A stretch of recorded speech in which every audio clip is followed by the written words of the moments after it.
Welcome to Behind the Paranormal with Paul and Ben Eno.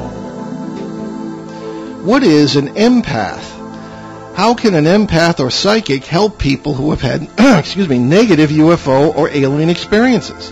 What's it like when they themselves have such experiences? Hello and welcome to the 834th edition of Behind the Paranormal with Paul and Ben Eno. I'm Ben, and those sympathetic questions came from my co-host, partner in Paranormal Adventures, and dad, Paul. Today we bring you a seldom discussed aspect of the UFO field. And we welcome your calls today. The number is 401-766-1240. That's from anywhere, I should say. Or email Paul at behindtheparanormal.com, or you can contact us via Facebook, Twitter, or Instagram.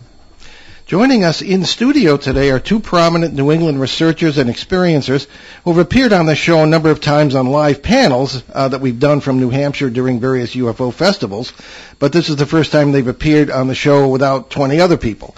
So we'll let you introduce yourselves. Valerie? Yes, hi, I'm Valerie Lofaso. I am an empathic medium, an author, researcher, investigator, Reiki master teacher, kind of dabble in a little bit. A lot of things I can't pronounce. Yeah. And Mike Stevens as well. And yeah, I'm Mike Stevens. I'm an experiencer. I have been most of my life, and I facilitate groups and support systems for people who have had encounters. Fair enough. So welcome back to Behind the Paranormal, especially individually rather than on a panel of like 50,000 people. Yeah, thank you. It's nice for us to be here with just the two of you because it's very, Yes. Mike is a reluctant empath as well and, doesn't talk a lot about that side of it for him. But being empaths, when we're in a crowd, it's hard for us to step forward and really speak up, maybe when we should. So it's really good to be here. The panels you've been on are all posted on various podcast platforms, and people can see how we've sometimes had to draw you out. Yes. I thought you were shy, but You're very good at it. no, thank you. Yeah, he's a friendly guy. So, kind of on that subject, Valerie, let us first define what is an empath. So it's challenging to define it, but generally, an empath is a person who feels the energy of people living and dead, land, plants, animals, pretty much anything that gives off energy. An empath can pick up on. And, a lot of people might pick up on that energy and be like, oh, I'm an empath. But it's really about how it affects us. We can get sick if we're around people who are sick, feel the same symptoms as them, that sort of thing. So we really, we kind of take it on often too much. So that's one of the important aspects of being an empath. Mm-hmm. And this is going to sound like a very weird question, so pardon my ignorance. Is there a way to sort of control sort of how empathic you can be at a certain point in time? There's definitely ways to manage it. I don't want to say control, but you can definitely manage it. I run an empath support group. Right now we meet at a library in Epping, New Hampshire on the first Tuesday of the month. And I talk a lot with the people who come in about keeping yourself filled up energetically. That's very important for empaths. We all have an energy level, and empaths tend to get drained a lot easier than, maybe your average person, because we're feeling everything and it's taking our energy from us. Being in crowded spaces, uncomfortable situations will drain us. So keeping that energy level filled up. And to do that, you need to have things in your life that really fill you with joy. For me, it's writing, it's being out in nature, hiking, spending time with my daughter, just reading a book, that type of thing fills me up. So that's very, very important for empaths. So that's one of my top things for managing it. Okay, Mike, what have you to say about this? And your own path as an empath. Well, you might say. It wasn't until I had met Val that I think I'd even heard the term, and and I've tried to stay away from it because that's a little. I'm fine being the experiencer, the UFO guy. I don't want to be the soft little empath. So, but over the years, she's kind of brought me in, and we tease each other about being reluctant about it. I think she covered most of it. For me personally, the first time I really remember I was little and I was at a fair and we were looking at the pigs, and there was this one little runt pig that, he was hurt and it couldn't get in, couldn't eat, and like just how bad I felt. Like anybody, you just think, oh, I like animals, but you didn't realize like how much you take that on. And the biggest over the top experience I had one day, I was just driving down the road and all of a sudden I was fine, window down, music on, and I just burst into tears and I'm like, what is wrong with me? And then I went around the corner and there was a cemetery with a funeral going on. I was like, oh, all right, that's, so it's things like that. You just take on the energy, and unless you're aware that that's what's going on, it can be difficult at times. Yeah. Now, I remember an old Star Trek episode. Now, here I am, a kid about 100 years ago, and I'm watching on black and white TV Captain Kirk, and they had somebody on the Enterprise who was an empath. And she would, I forgot what she was doing there, but she would, take upon herself other people's even injuries. And it wasn't just about feeling. How accurate is that? I understand there are physical empaths who can do that. I've absolutely. Never seen that. I'm very much an emotional empath, and my daughter, who's 17, is very much a physical empath. Not just taking on physical pains from other people, but when she is processing her own stuff, it manifests physically, where for me it manifests emotionally. There's a whole spectrum even with being an empath, on that, in that sense. But, I think taking on somebody else's injury, I definitely see empaths doing that. Probably not quite the same way it was done on TV. I'm sure it was, a little bit dramatized, but somewhat, yes. And it's something that we have to be careful about, because a lot of times we do it without realizing that's what we're doing, and we can harm ourselves that way. We drain ourselves, and it's not always necessary for us to take on other people's stuff. Sometimes it is, and knowing the difference between when to take it on and when not to is challenging. So, Mike, tell us about your experience. What happened to you, and how did you come to work with Valerie? So whatever you feel comfortable. Yeah, I mean, we can. The nutshell version. The very short version is it started, or hey, stay out of this, Chewbacca. Stay out of this.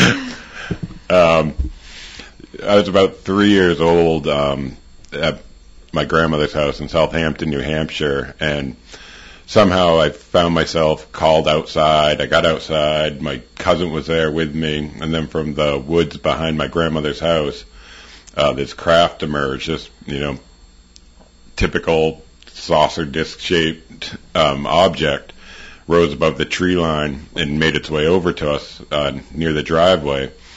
And, it stayed there for a little bit. I had a big gap in my memory, and the next thing I remember, this object's at the other end of the driveway above a telephone pole and shoots off into space.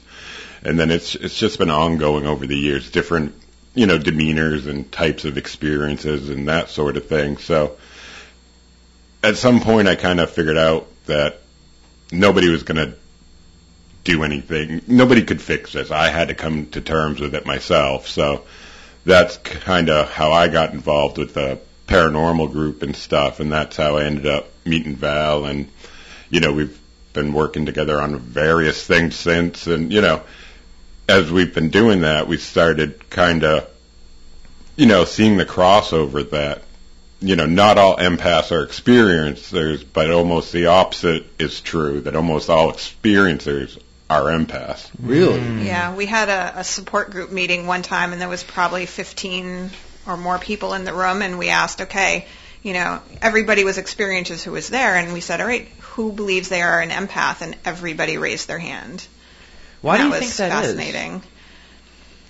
I'm not really sure, and it's something I would love to dig more into at some point. I don't know if it's to help our world. I believe that the best way to heal this crazy world that we're living in right now is through empathy. And empaths can teach other people empathy. You're not teaching them to be an empath, but you're teaching them how to put themselves into somebody else's shoes. If you think about if everybody who was about to commit some sort of act against somebody else, if they stopped and put themselves into that person's shoes in a real way to see how it would affect them before they did it, they might not do it. That's really profound. So very true. That's my hope. Yeah. Is that's why we're here to help them help us.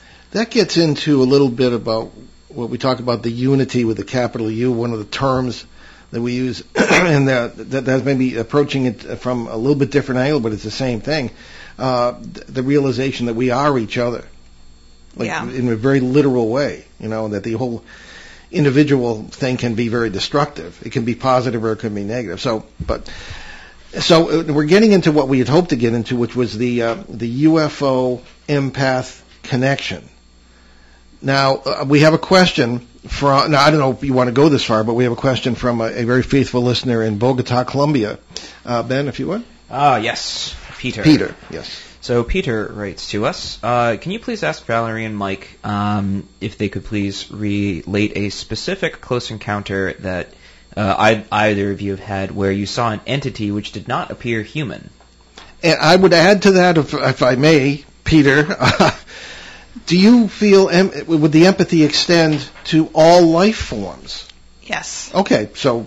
Yeah, and just to build on that question first real quick, I used to be completely petrified of spiders. Like, I actually had a very small spider make me cry one time when it fell from my ceiling and landed, stopped about, 3 feet in front of my face. Yeah, you did do that. And now I save them for my apartment because I've learned to respect that everything has a right to live, and I'm not necessarily, just because I'm bigger doesn't mean I should kill it.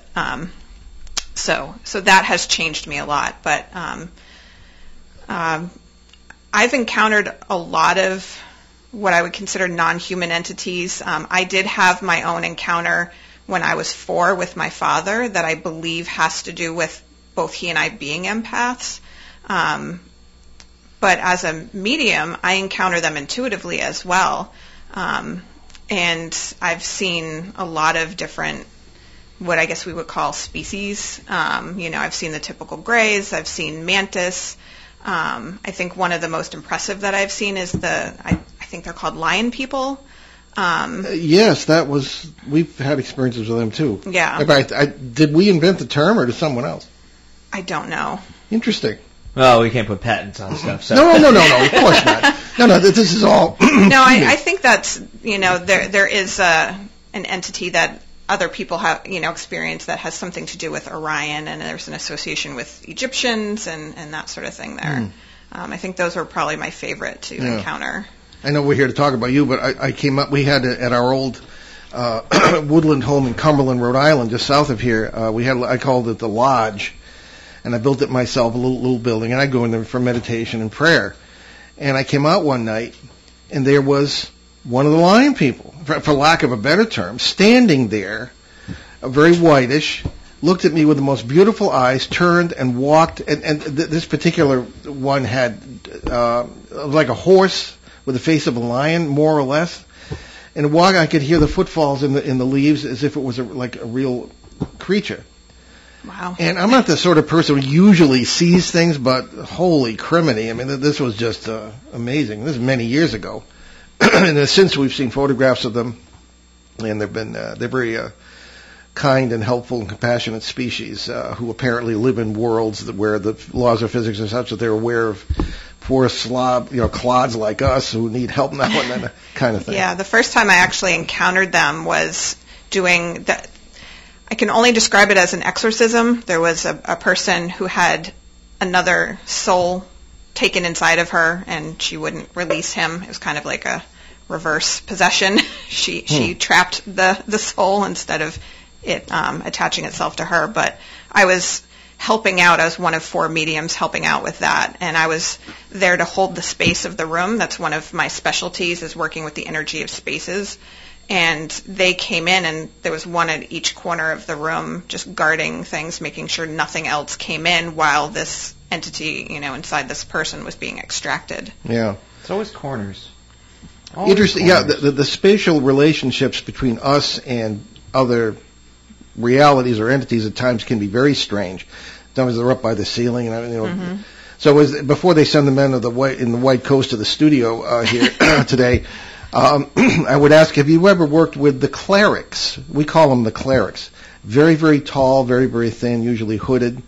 also really, really good eggs like the lion people? Possibly, actually. That actually sounds like one of my spirit guides. Well, we have some photographs Yeah. here and there of that, I don't know that I've ever asked, what she came from, but Yeah. that sounds So let's take a very step similar. back Yes, okay. quickly. So empathy, can it be learned or is it inherent? Empathy can definitely be learned. Mhm. You can definitely learn to be empathetic. I think everybody has the capacity to be empathetic. Maybe not sociopaths. I don't know. But I think generally everybody has the capacity to be empathetic. It's really just a matter of. I hope not sociopaths. Well, there's still argument as to what makes a sociopath. Is it something neurological? Is there something in the brain chemistry that you just don't form bonds with other humans? That's kind of a deeper question that I can't answer because I am not a neurologist nor a psychologist. Yeah. But if that's the case, there are there is anecdotal evidence that people who are sociopaths, quote unquote, are not all horrible axe murderers or and they're soulless. Sorry to interrupt. No, that's okay. No, and I agree with what Ben was saying, and I think a lot of sociopaths even can show that they know how to put themselves into other people's shoes, but it's allowing ourselves to make then the right choice off of that. And I think that's maybe where the difference comes in, is choosing to act in kindness and love and compassion on that empathy, because we can put ourselves in other people's shoes and know we're going to hurt somebody and do it anyway. That's a choice. Well, we have questions barreling in here. Excuse me, Shane Searway, who our dear friend of all of us here and our favorite guest co-host on the show, writes, I am extremely empathetic. I never knew that. I've known him for going on 25 years. Don't tell me anything, Shane. Tell Mike and Val I said hello and send my best, okay? Hi, Shane. Yeah. And a lot of these are dear friends of ours. We consider ourselves part of the Portsmouth, New Hampshire area community because we're simply always there. We basically live there. And we consider you part of the we have so many well. wonderful friends like you two. And okay, we have also here's Michelle Mitchell. Greetings from New Hampshire. Hi, Michelle. Yeah. Just tuned in. Please tell everyone I said hello. Have a great show. Okay, well, very good. And now to the nitty-gritty. We have a question from Phil in Orange, Massachusetts. Phil always sends in wonderful questions. So Phil writes to us, greetings, Paul. I would like to know if, as experienced... Nobody else, just me. Yes. Well, hey, All right. You're the man with the bow tie here.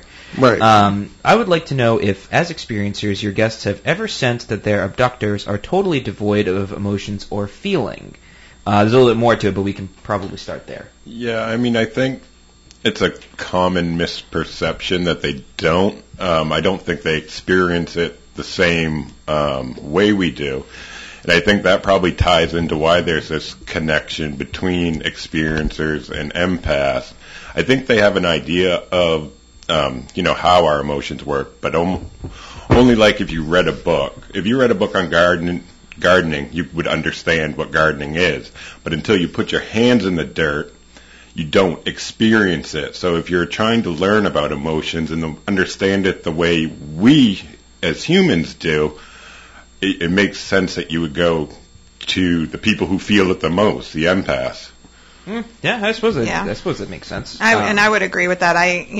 Everything I've encountered has emotions of some kind. And yeah, it can be different from how we experience it, but they're different beings. We don't quite understand their physicality or, exactly if they are even physical. So it's hard to say. Mm-hmm. And so Phil goes on to say, I ask because many of these creatures are sometimes considered to be manufactured androids performing missions and nothing more. I also have wondered if when creatures say don't be afraid, they're just responding the way that they're programmed to respond. Conversely, there are also a couple of stories about captured aliens who telepathically transmit fear. So it's just kind of some sort of anecdotal stuff to keep, to kind of go along with the question itself. Which I suppose, kind of brings up the question, as experiencers yourselves, why is it, or at least, I'm trying to think of a good way to put this, but I'll sort of keep it surface level for now. With the experiences that have been had, are a majority of them negative, positive, or is it a mix of both? It's hard to say because we don't know their intentions. We only know our reactions. How we view it is very much what decides whether it's positive or negative.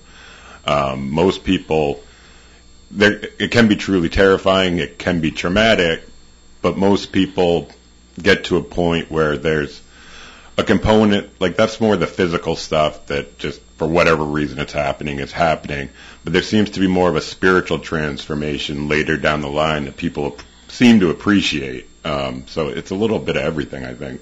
Yeah, I would agree. From what I've seen and heard from other experiencers, that a lot of times at first it does seem terrifying to them, and I like to use the analogy of, somebody pulling a fish out of the water, that fish is, being yanked from its world, doesn't know what's happening, and we're not trying to hurt it necessarily unless we're going to eat it. But, if, we're taking it out, we're looking at it, we're studying it, maybe putting a tag on it and putting it back in the water, our intentions are good. We think we're not hurting it, but do we really know? Do we really understand what's going on inside of them? Well, this brings up a number of issues about I suppose you could call it ontology. I mean, what we're really dealing with and what it really is, agendas and things of this kind. Now, you've sat through probably a couple hundred of our lectures, and you heard us going on about labels.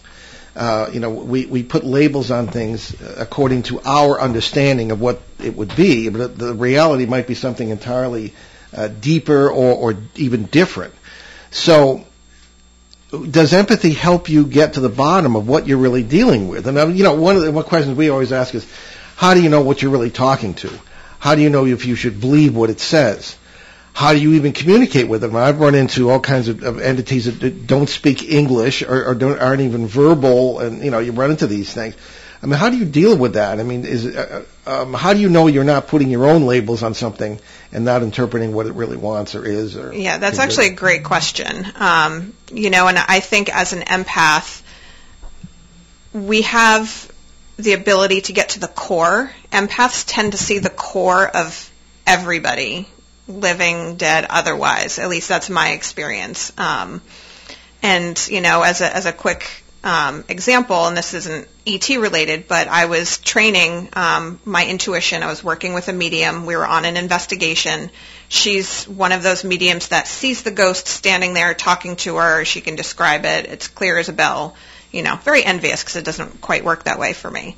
So I'm trying to learn from her, and I'm following her around, and we're in a basement where a 120-pound Rottweiler got cornered by something and had to be carried out by the owner. So she encounters a little boy, and she's describing this little boy, and he's so sad. His mom was horrible to him. She called him a little demon and beat him, and all this horrible sob story. And at the time, I had a daughter. I still have a daughter, but she was much younger then. So I'm standing there going, why don't I feel sad for this little boy who has had this horrible life and is now trapped in this house? And next thing I know, the medium goes, oh. I'm like, can you tell me what happened? She said, he just reached up, put one hand on one side of my face, and then bit the other cheek. And she's like, I don't think he's human. And it turned out that this little boy's spirit was actually possessed by something non-human. So it was presenting itself as a little boy. And I'm sitting there thinking my intuition isn't working because I'm not sensing a sad little boy. And I think it's because I was getting to the core of it, but I was doubting my intuition, so I wasn't able to really, flush out what it was. I hear you, yeah. But ever since then, I've been, I'll encounter something and I will, instead of letting it present itself to me physically, which it sometimes does, I look at the core of it to get to what it really is. Yeah, very wise. Yeah. Yeah, and I mean, we've had a variety of experiences together, actually, over the years.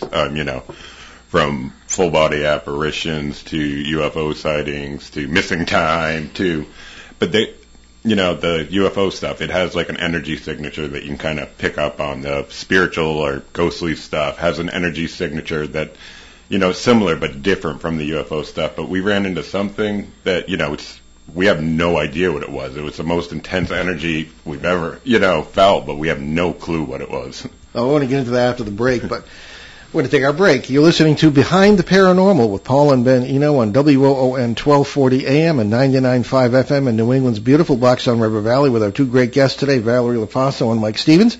Stick with us. We'll be right back.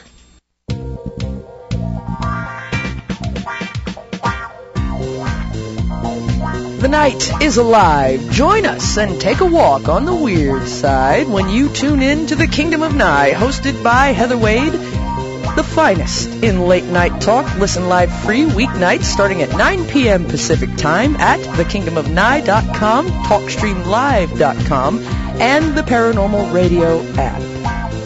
Wanna take a ride? Local and live at 99.5 FM. And welcome back to Behind the Paranormal. We're talking today with empaths and experiencers and UFO researchers Valerie Lofaso and Mike Stevens, very dear friends of ours from the Granite State. And we were talking about, Mike brought up something very interesting before the break, the energy signatures of ghosts or ghostly phenomena versus aliens or whatever you want to call them. Now, in my own experience, I'm thinking particularly back in the 1970s when I was first getting exposed to this stuff, I got the impression that the things that we put labels, here I go with labels again, there was more to it. For example, in the Bridgeport, Connecticut house in 1974 with the Warrens and all this chaos going on, those things that confronted us were supposed to be demons. They were alien. In a very broad sense of the term. I'm not saying that they were from Pluto or some, but maybe they were, I don't know, but it was just, the terms just didn't seem good enough, and I can't get over that, and it seems to me that the energy signature, I suppose, now that I never thought of it this way, will maybe tell you what it is you're dealing with. So, if you wanted to say more about that, I'm not going to stop you. Again, it's the same problem. Like, you can identify the energy signature and say, all right, this feels like this, but then you still have to put it in a box and go, all right, what am I calling this signature? So it's a repeating cycle of the labeling, but it's kind of just how our brains work. We need to do it just to function, I think. Yeah. Well, go ahead. It does seem like an unfortunate side effect of being human is that we need to label things and we make very broad generalizations. I've encountered several ETs of different species and they're like, we're not all the same. We're as individual as you guys are.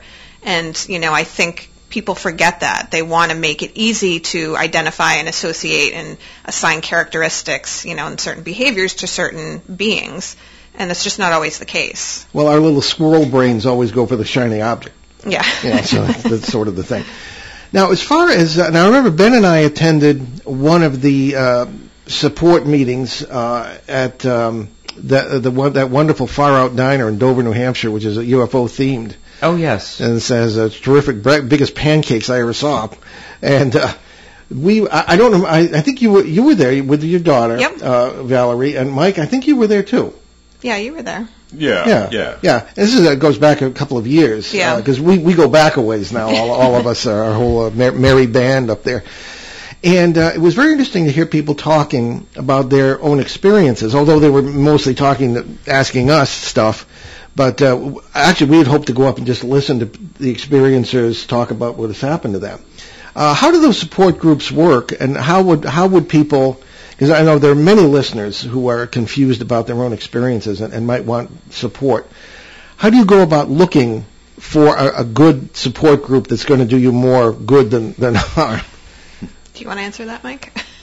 Yeah, I guess. And then who don't necessarily live in the Portsmouth, New Hampshire area. Yeah, I would look for somebody who's not overselling you straight from the get-go. Like, I have the answers. I have the, there is no formula or checklist because everybody's had different experiences. Everybody relates to their experience differently. How to support somebody who's had these experiences is really individualized on what that person needs. But for what I do, a lot of times, if somebody's new or whatever, is I'll share something of my experience to be like, look, you're not going to top me as far as being crazy on this stuff, You just make them feel comfortable. And for a lot of them, just knowing that they can be believed is just so huge that, they're not carrying all this weight, like, internal debate. Am I crazy? Did this happen? Did this not happen? Just being able to talk about it for, so many of them is just, that is huge, and that's where it starts. And that's before we've even, got into their experience. And again, with the energy signatures and stuff, a lot of experiencers, there's almost some type of synergy when you get us all together that, I've noticed that, yeah. It's almost self-healing without just being together. Yeah. There's a real bond, It's almost, it's almost like combat. Looking back on some military experience, that it draws you. It doesn't matter what race you are, how old you are. It draws you together. You are siblings. When you've served, especially when your life has been in danger. We have a question from Lauren. I believe, from what she says, she's in Connecticut. Ben, the question is the second paragraph, please. Sure. So Lauren writes to us, what's the difference between an empath versus those who feel sorry for others' plights and reach out a helping hand? It's all about how you process the energy. I talked a little bit about it before. Empaths are going to be, physically and emotionally affected by those encounters. There are a lot of people out there who, I think it's called clairsentient, meaning that they can, sense the emotions of other people.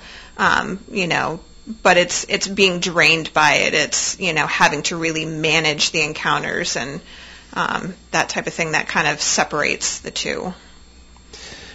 This is a rather hard-hitting question. You don't have to answer it if you don't want, but do you both have ongoing experiences, whether it be abductions or whatever? I mean, certainly as you work with people, you're going to run into various energies and entities, whatever, but as far as your own personal experiences, particularly with what are generally considered ETs, do you have ongoing? I personally don't, and I believe it's because part of my challenge being in this lifetime is to learn to live here and not constantly be looking for the mothership to take me out of here. Yeah, that makes a lot of sense. Mike? Not so much physically lately, but, it's another argument within the field of what is an experience, because there seems to be this non-physical abductions too, where it's the more the dreamlike states, where you're traveling and all that sort of stuff too. So more on that end, and I don't know if it's because I'm wrapped up with all this spiritual stuff and, the ghost hunting, that my mind's open to that now, so that's easier than flying, filling up the UFO and flying down here for them. Or saved your time this morning coming with yeah. But, yeah, I think it's fairly slowed down, but then again, I'm so used to it sounds that, it's one of those things like, if I'm not expecting it, that's when something will happen. If I go out there and be like, all right, I'm ready, show me, I won't see a thing in the sky. Funny how that happens. Yeah, it's actually really interesting. We had Kathleen Martin on a few months ago talking about her recent sort of research in, statistics of experiencers and whatnot, and one of the questions I asked her was, is there any link that you found between the people that have experiences, whether it's, socioeconomic or whatnot, and she couldn't find a single one. And I think that it's ultimately fascinating that, there's a sort of a personal transformation that occurs. She did make a distinction between, a negative experience that's had versus a personal transformation versus, having a positive experience and a personal sort of deep-seated transformation. Now, my question is this. Do you find that there is this transformation that happens over time? Is it immediate? And if so, is it ultimately to the betterment of the person's life, or does it harm them in the long run? From what I've seen from my own personal experiences, it was gradual. The transformation was definitely gradual. And actually, I think my encounter was when I was 4, and I don't think the transformation actually started until I was in my 20s. Yeah. Yeah, I would agree. It's definitely gradual. And because you have to be willing to accept it, and it's a lot to have to take on, because we definitely know people who are definitely stuck in that fear-based category where their experiences were negative, and they won't allow themselves not to look at it that way. So is it a choice? I think so. Yeah, it's to a point. I mean, I think that they can kind of, you have some free will within the range. If you're supposed to come to terms with this, if you're supposed to help other people with it, they're going to push you till you do. Yeah. So, I mean, you do have a choice, but you don't. Yeah. One of the questions that arises all the time, at least for us, is, how do you help people keep their feet on the ground? We had a period where when we first came on the air in 2008 and 9, especially when we were on CBS, and we would talk about this multiverse idea, and that there are many versions of you and all this stuff. And we were very alarmed when particularly teenagers would write in and say, oh, well, if I can just commit suicide, I'll pop up in another world that's better than this one. Whoa, I said, no, that's not really how it worked. Matter of fact, we did a whole show right here on teen suicide that was in 2009 that really people say was rather hard-hitting. So how do you keep your feet on the ground when you know this stuff, when you're empathic, when you've had experiences with what appear to be ETs, things of this kind, how did extraordinary human experience, it's sometimes called, or extraordinary human. I believe that's. Yeah. What do you tell people, and how do you do it yourselves? I think it comes down to just recognizing that we are here for the human experience. Yes, we're having these amazing spiritual encounters, and otherworldly encounters, but we're here to figure it out as a human being. So just remembering that and keeping the balance between the spiritual and the human is important. And that's the advice I always give, and that's how I move through it. Would you say there's a difference between the spiritual experience and the human experience? Absolutely. I've seen people who, you get a high almost from some of the spiritual experiences that, they just want to live in that all the time. But you can't do that. There's too many people around you that are living the human experience, and you have to maintain a balance, or it can be catastrophic. Then what is the human experience? Well, it's going to be different for everybody. But a vague definition. Vague definition of a human experience is, just figuring out how to be a person, as opposed to a spiritual whatever. Well, speaking of spirituality, particularly in the Jewish and Christian traditions, there's a great deal of caution expressed when you have an experience like this, or especially if you go and seek it, which is not a good idea according to the spiritual fathers of both traditions. How do you know something's not coming from your own mind as opposed to something that is an objective experience, or is it both? Well, to quote one of my favorite literary quotes is Dumbledore in the Harry Potter series. Says just because it's happening inside of your head doesn't mean it's not real. And I have definitely found that to be the case. When I first started training my intuition, one of the questions my teacher always asked was, how do you figure out the difference between imagination and intuition? And I struggled with that a lot until I realized my imagination is fueled by my intuition. But I'm a writer, I write fiction. And I was just going to mention you were a novelist, too. Yeah, so that, for me, it goes hand in hand. So it took me a really long time to figure that out, and to really work through that. I think, you have to always be questioning things to make sure. Don't just assume that something is a spiritual experience, that it's intuition. Really keep an open mind about it either way. We advise humility, which is not a word you hear very often in this society, because humility bespeaks honesty, and honesty about yourself and your own feelings and things of this kind. And that's pretty important in discerning what's really going on. But before, we're almost burning up the hour here. Tell us about your books, Valerie, your websites, Granite Sky Services. Just go for it. Okay. So I'm the author of the Tangled Web of Friends series. It is under Valerie Lofaso. The first book is Summer Camp. The second book is The Witches of Fishkill Pond. They're darn good books, too, I must say. Thank you. I'm hard to please. Thank you. I appreciate that. That means a lot coming from you.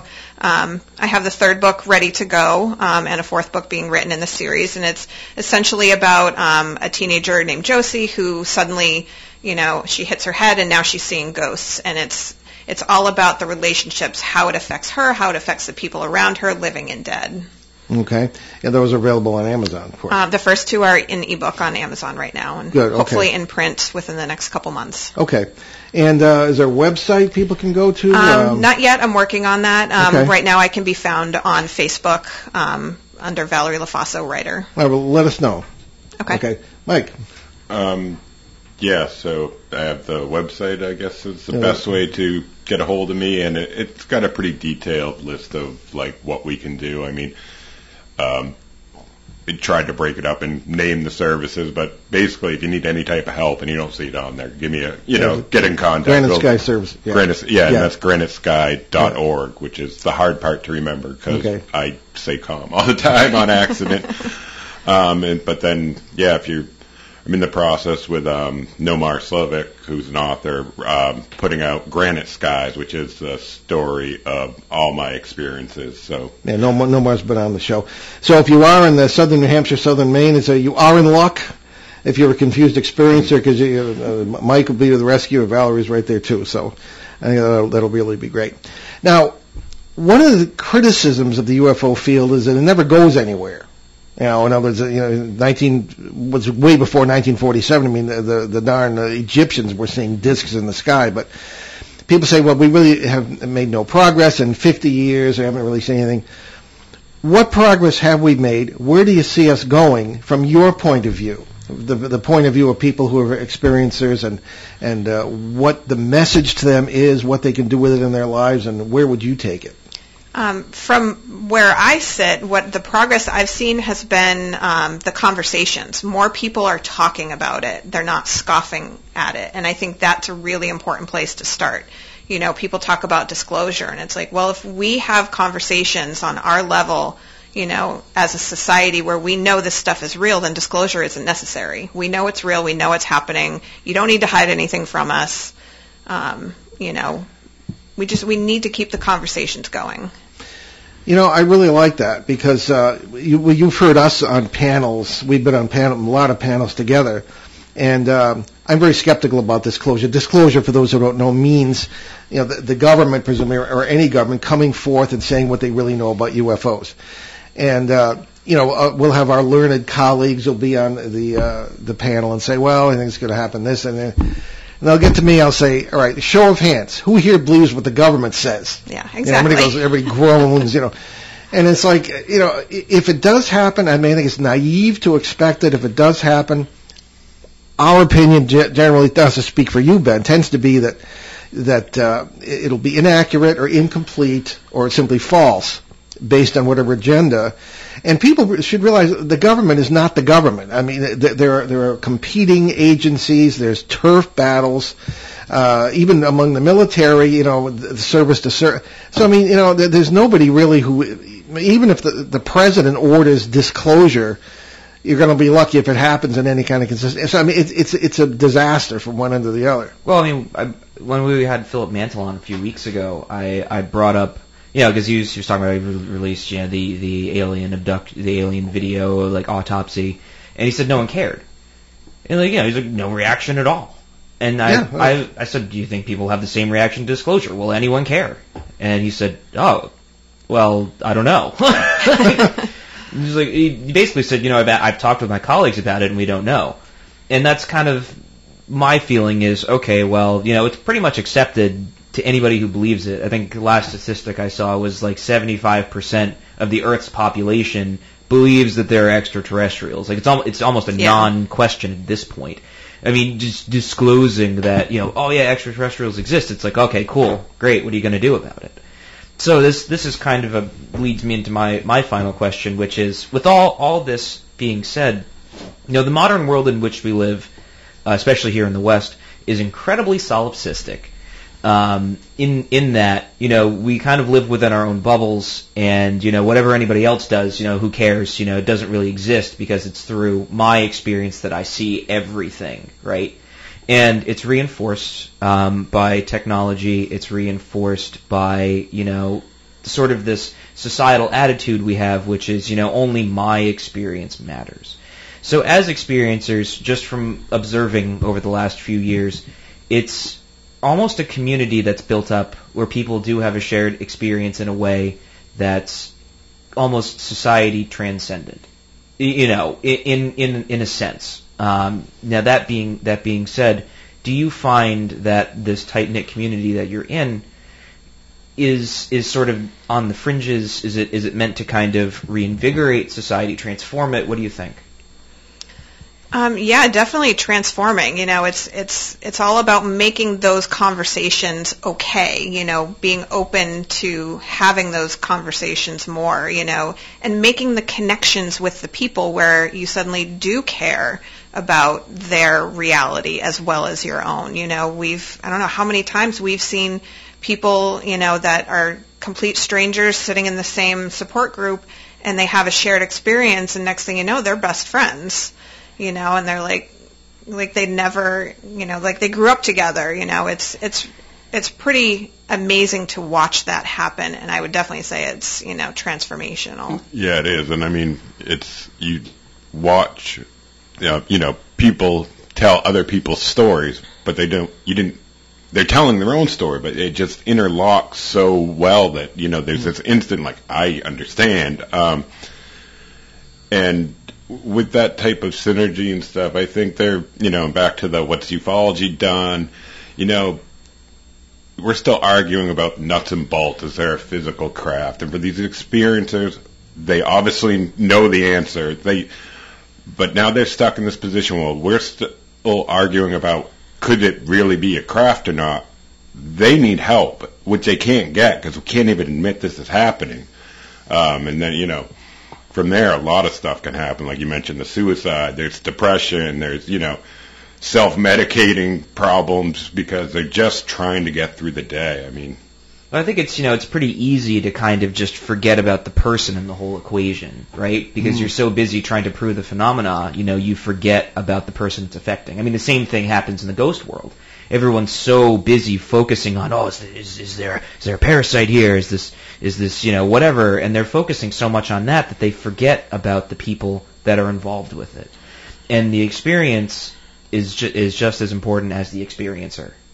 Yeah, I mean, our whole slogan for Granite Sky is people, not proof. I don't care if you can prove it. I don't need the evidence. I don't need to see it. You don't need to see it. What you need to do is get through the day, we have this very cause and effect. And at the end of the day, I don't care if somebody can come out and prove 100% there's no such thing as extraterrestrials.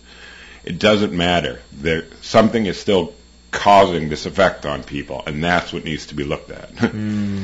Now, as we're coming out of the end here, but I wanted to work in one more question that's a little different from what we've been talking about, and it's based kind of on last week's show. We did a really interesting show with Diane Tessman on UFOs and their occupants, if any, as time travelers. And this has come up suspiciously frequently, I think, in the Rendlesham case and many others. So the question would be, have you ever run into any entities or anything in the UFO field or anywhere in any of your experiences that would involve what is commonly referred to as time travel? I have not personally, but I believe that it happens at least a portion of experiences. For whatever reason, it resonates with me and feels like it's happening. Yeah. Mike? Yeah, not so much personally, but experience with it. But yeah, no, I think it's definitely within the realm of possibility and probably a good place to start. Yeah. Well, we get into the nature of time travel. You know, is it back and forth or is it sideways, that kind of thing. So we had a good discussion last week. So what does the future hold for both of you personally? I mean, you're working on some more books. Yep. Mike, we got to get you into print somehow here. Yeah, we're working on that. And another just tie-in is, Val's going to be the editor for it. I mean, so we have to have bigger discussions, figure it out. She might end up being our publisher. Yeah, okay, cool. We'll keep us posted on that. Okay, we got 4 minutes. Okay, I guess we're going to have to move to our announcements here. Give us your website one more time. I know you're still working on it, but Facebook. Yeah, I'm on Facebook at Valerie Lofaso Writer. Very good. And granitesky.org. Outstanding. Okay, Ben, take it away. Alrighty, so on April 3rd, 4th, and 5th, we'll be at the New England Parafest in Kittery, Maine, along with Valerie and Mike here. The first 2 days of the event, Friday and Saturday, will be at the Community Center at 120 Rogers Road. For Sunday, Sunday the 5th, we will be at a different location, which is the Lions Club at 117 State Road for the rest of the event, which will include a live broadcast of the show between noon and 1. All proceeds from this event go to help support the historic Hilldale Cemetery in Haverhill, Mass., and toward the upkeep of veterans' grave sites there. And along with ourselves, speakers, almost all of whom you know from the show, will include, of course, as we said, Valerie and Mike. Also our favorite guest co-host, Shane Searway, Bill Brock of the Discovery Channel's Monsters Underground, ancient sites expert Dennis Stone, Bigfoot hunter Dave McCulloch, reincarnation researcher Stephen Sacklarius, researcher and broadcaster Tim Weisberg, and a lot of other people. It's going to be really great. Order tickets at EssexCountyGhostProject.org. And naturally, we'll be back at the Exeter UFO Festival on Labor Day weekend. That's September 5th and 6th as speakers, and do our 5th annual live broadcast from the historic Exeter Town Hall on Sunday the 6th at noon. The event is sponsored by the Exeter Area Kiwanis Club to raise funds for local children's charities. Now, you'll be there too, right? I believe so. Exeter, yeah. We're like the New England Patriots of the paranormal here. We're always together, yeah. There will be other events throughout the year, including the Greater New England UFO Conference in Massachusetts on Columbus Day weekend. I have been honored to be the keynote speaker there, I guess in honor of my, you might call it, work anniversary, 50 years in the paranormal. You're old. You're the MC now. Yes, you've reached the pinnacle of age when you do that. Anyway, also in October, look for us on the Travel Channel. We can't say any more about that right now, but there it is. You can check out our books, including Behind the Paranormal, Everything You Know Is Wrong, and Behind the Paranormal 2, Bigfoot, Mothman, and Monsters You Have Never Heard Of. And now, Dancing Past the Graveyard, Poltergeists, Parasites, Parallel Worlds, and God. There's a lot of P's in there. You hate alliteration, don't you? No, I like alliteration. There's just a lot. Yeah. There's a lot of it. So they're available from online retailers and some stores, but for autographed copies, please visit the online bookstore at BehindTheParanormal.com. And if you missed the live show, you can always go to BehindTheParanormal.com to the archives. Some of the shows have been reposted there. We had trouble with the site previously, but you can find pretty much all of them back to the beginning of 2010 on all the major podcast platforms, including Spotify, Stitcher, iTunes, and certainly YouTube as well. Yes. So please be so kind if you are listening to us on Apple iTunes or on. Please give us a rating and a review. It helps us grow our sort of opportunities on there, and helps the show. And also check out especially the charity page on our website. We have USACares.org, Canadian Veterans Advocacy, Helping Haiti's Orphans, Youth Mentoring Connection in Los Angeles, the Crohn's and Colitis Foundation of America, and the Sisterhood of Ground Zero. Also the Milk Fund locally here in Woonsocket. We check these, we know all the people who run these, and we really check these out before we endorse these charities. So Ben, what do we have next week? So next week we have even more live guests, which is very impressive. So on Sunday, March 15th, we'll have in studio Willie Hassel and Lynn Nickerson, producers of a new documentary about the haunting of the World War II naval vessel, the USS Salem. And we leave you this afternoon with a thought from none other than Socrates: the unexamined life is not worth living.